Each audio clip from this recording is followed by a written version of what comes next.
My mother-in-law announced at Christmas dinner that she was rewriting her will to leave everything to my husband's ex-girlfriend. Everyone cheered. I pulled out my phone and showed them what I'd just inherited. The turkey was still on the table when Margaret made her announcement. My mother-in-law stood up, wine glass raised. I have news. I'm changing my will. Everything goes to Lauren. Lauren, my husband David's ex-girlfriend from college, who was sitting at our Christmas dinner, uninvited by me. Margaret had brought her. Everyone clapped. David's sister hugged Lauren. His brother raised his glass. David squeezed my hand under the table but said nothing. Margaret continued. Lauren understands family values. She would have been a better wife for David. This is my way of correcting his mistake. She looked directly at me. The mistake was me. I'd married David 3 years ago. Margaret never approved. I wasn't from the right family. Didn't have the right pedigree. Worked as a teacher instead of something more prestigious. Lauren smiled at me. Victorious. I'm so honored, Margaret. I promise to use the inheritance wisely. Margaret beamed. I know you will, dear. I set down my fork, pulled out my phone. That's interesting timing, Margaret. She looked at me, irritated. Excuse me, I got a call from my attorney this morning. My grandmother passed away on Tuesday. David's head snapped toward me. What? Why didn't you tell me? Because you were at work and I was handling arrangements. She had a stroke. Very peaceful. Margaret waved her hand dismissively. I'm sorry for your loss, but we're discussing my will. I know.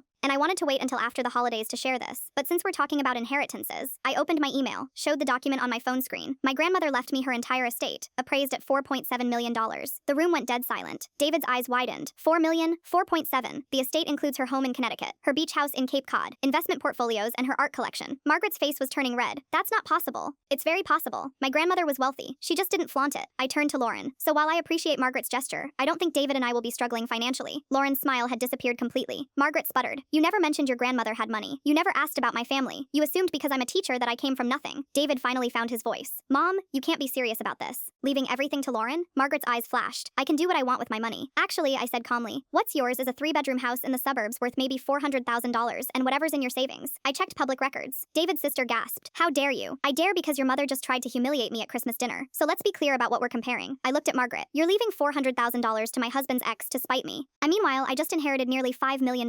Which one of us made the mistake? Margaret stood abruptly. This is inappropriate. You started this conversation. I'm just finishing it. I stood up too. David, we're leaving. David grabbed his coat. His family was in shock. Lauren looked like she wanted to disappear. At the car, David turned to me. Why didn't you tell me about your grandmother? I was processing. I loved her. The money doesn't make the grief easier. He pulled me close. I'm sorry about my mother. I'm not. She showed everyone exactly who she is. We drove home in silence. Later, David called his mother. What you did tonight was cruel. Until you apologized to my wife, we're done. She refused. We didn't speak to his family for 6 months. Eventually, Margaret called. Not to apologize. To ask for money. Her roof needed repairs. Her car broke down. David said no. She complained to the family. They took her side. We stopped going to family events. Last year, Margaret got sick. She called David from the hospital. Asked him to visit. Alone, he refused. If my wife isn't welcome, neither am I. She died 3 weeks later. Left everything to Lauren as promised. Lauren sold the house immediately. Kept the money. Disappeared. David's family blamed me for the estrangement. I didn't argue. My friend asked if I felt guilty. I thought about that Christmas dinner. About Margaret's cruelty. No. She chose spite over her son. That wasn't my choice. It was hers.